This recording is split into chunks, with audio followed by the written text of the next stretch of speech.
Good morning to all of you. आज हम अध्ययन करेंगे प्राचीन इतिहास के अंतर्गत अशोक के शिलालेख, जिससे विभिन्न परीक्षाओं में बहुत से क्वेश्चन आते हैं। तो जो 14 शिलालेख हैं अशोक के, उसको हम एक एक करके अध्ययन करेंगे। तो सबसे पहले जो शिलालेख था अशोक का, इसमें पशुवध पर रोक लगाया था। इसमें कहा गया था कि दो पक्षी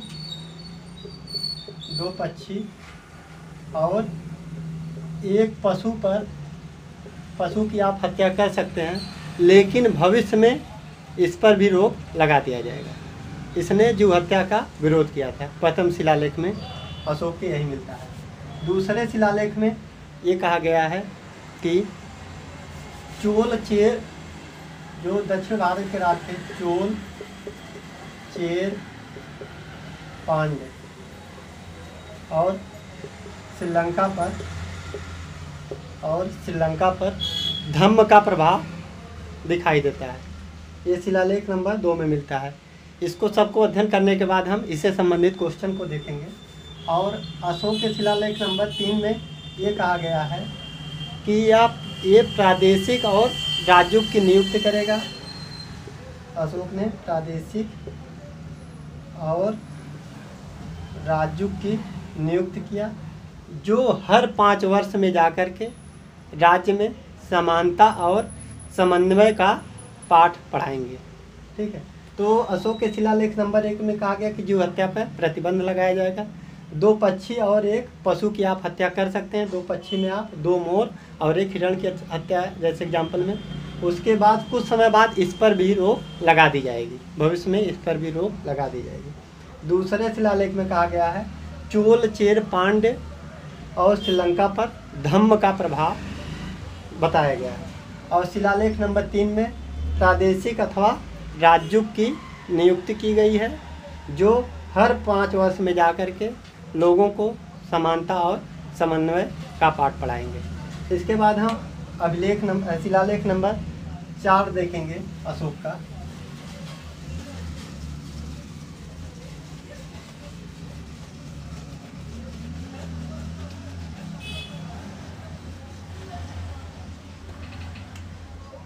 शिलालेख नंबर 4 में कहा गया है दिग्विजय के स्थान पर धम्म विजय को अपनाया। अशोक ने दिग्विजय के स्थान पर धम्म विजय अपनाया। ठीक है। अशोक ने दिग्विजय के स्थान पर धम्म विजय अपनाया। और शिलालेख नंबर 5 में कहा गया है, अशोक के शिलालेख नंबर 5 में, कि यह महामात्रों की नियुक्ति करेगा,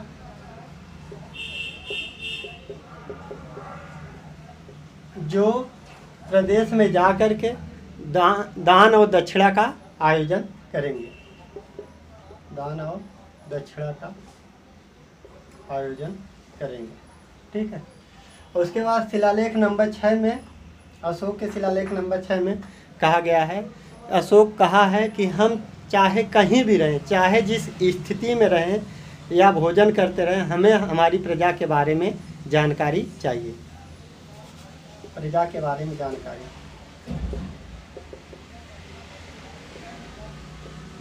चाहिए। ठीक है। ये अभिलेख नंबर 6 में कहा गया।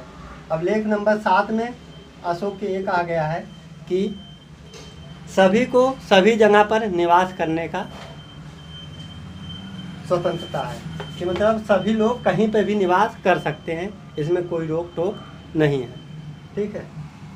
सभी जगह निवास कर सकते हैं, सभी जगह निवास। ठीक है। तो 4 में कहा गया दिग्विजय के स्थान पर धम्म विजय को अपनाया गया है।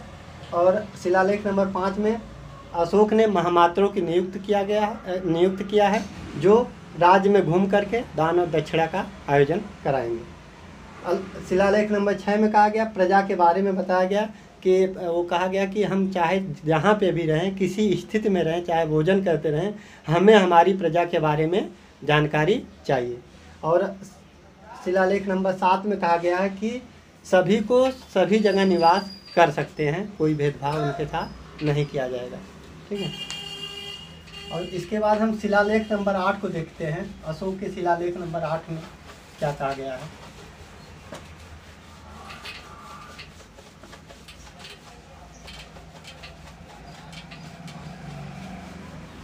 इसके बाद देखेंगे इससे कितने क्वेश्चन बने हैं और कितने एग्जामों में आया है।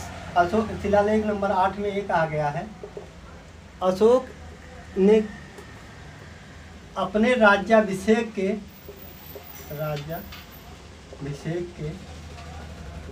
10वें वर्ष बोधगया से धम्म यात्रा शुरू किया है। बोधगया से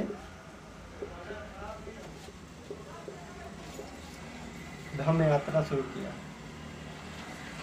धम्म यात्रा, ठीक है।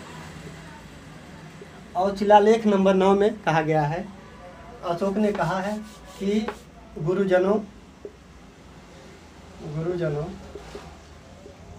ब्राह्मणों और दासों के साथ शिष्टाचार का व्यवहार किया जाएगा, ठीक है। गुरुजनों ब्राह्मणों और दासों के साथ शिष्टाचार का व्यवहार किया जाएगा।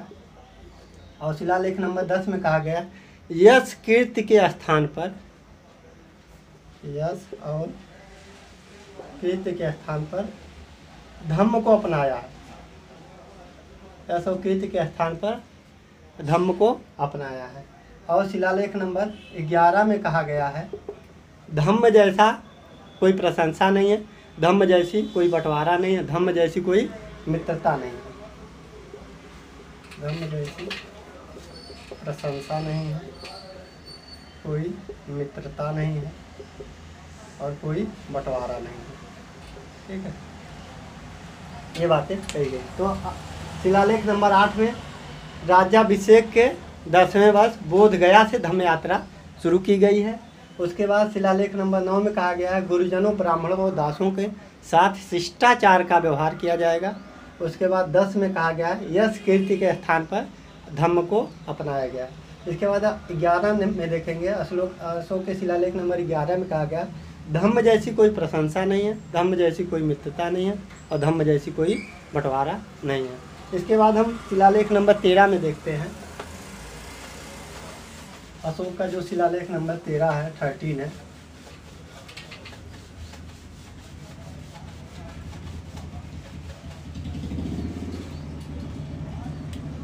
ये बहुत इम्पोर्टेंट है। तो इसमें कलिंग युद्ध के बारे में बताया गया, कलिंग युद्ध, ठीक है। कलिंग दक्षिण में पड़ता है, इन्हें कलिंग युद्ध के बारे में बताया गया। उसके बाद 14 में क्या बताया गया, शिलालेख नंबर 14 में सभी को धार्मिक जीवन जीने के बारे में बताया गया, सभी को धार्मिक जीवन के बारे में बताया गया, ठीक है। और शिलालेख नंबर 12 में एक चीज़ें और हैं। शिलालेख नंबर 12 में सभी को सहिष्णुता के बारे में बताया गया और संप्रदाय के प्रसार के बारे में बताया गया, ठीक है।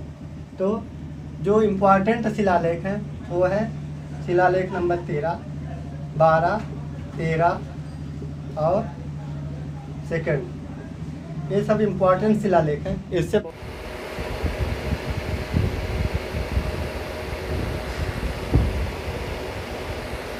अब हम अशोक के शिलालेख से संबंधित क्वेश्चन को देखेंगे। तो पहले क्वेश्चन नंबर 60 को देखते हैं।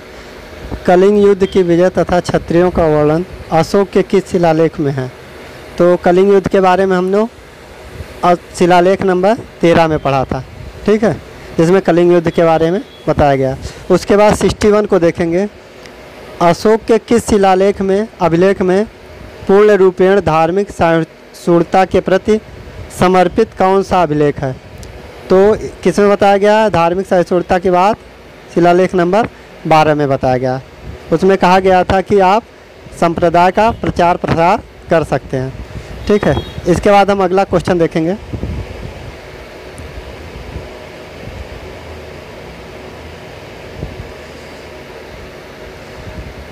सिक्सटी टू में देखेंगे हम।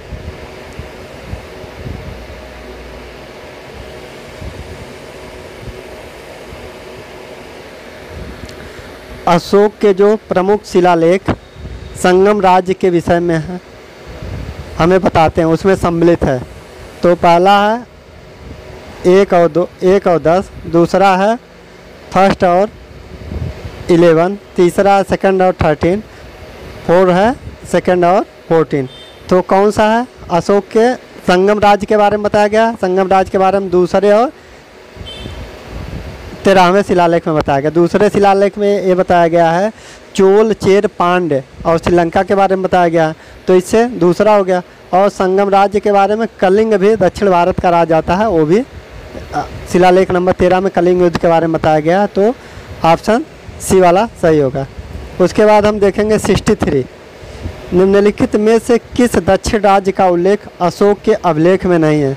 चोल, चेर, पांड्य और सातयुक्त, ये सब के बारे में बताया गया। सातवाहन के बारे में नहीं बताया गया है, तो इस प्रकार डी वाला गलत हो जाएगा। सातवाहन के बारे में अशोक के किसी भी शिलालेख में बताया नहीं गया। ठीक, तो इससे संबंधित क्वेश्चन जो आए थे आपका IAS 1998 में पूछा गया था, क्वेश्चन नंबर 60 कि कलिंग युद्ध के बारे में कहाँ बताया गया है, किस शिलालेख में, तो 13 हो गया।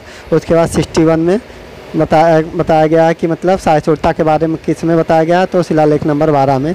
ये भी यूपी लोअर 2008 में क्वेश्चन था। ठीक है, इसके बाद IAS 1998 प्री का ये भी क्वेश्चन था, और PCS मेंस 2005 का ये पूछा गया था कि दक्षिण राज्य के बारे में किस शिलालेख में नहीं बताया गया है। ठीक है, उसके बाद एक और 64 देखते हैं। निम्न में अशोक के किस अभिलेख में पारंपरिक अवसरों पर पशु बलि पर रोक लगाई गई? ऐसा लगता है कि यह पाबंदी पशुओं के वध पर लगाई गई थी, तो शिलालेख नंबर 1 में बताया गया कि पशु हत्या पर रोक लगा दी गई। हाँ, 2 पक्षी और 1 पशु की हत्या कर सकते हैं, लेकिन भविष्य में उस पर भी रोक लगा दी जाएगी। तो ये किस में बताया गया है? शिलालेख नंबर 1 में बताया गया है। तो इम्पॉर्टेंट जो शिलालेख हैं अशोक के, इससे शिलालेख नंबर 1 उसमें इम्पॉर्टेंट है 1 शिलालेख, उसके बाद 2 है 2 शिलालेख। ठीक है, उसके बाद है आपका 13 और 12, ये सब शिलालेख अशोक के इम्पॉर्टेंट हैं। Okay, thank you.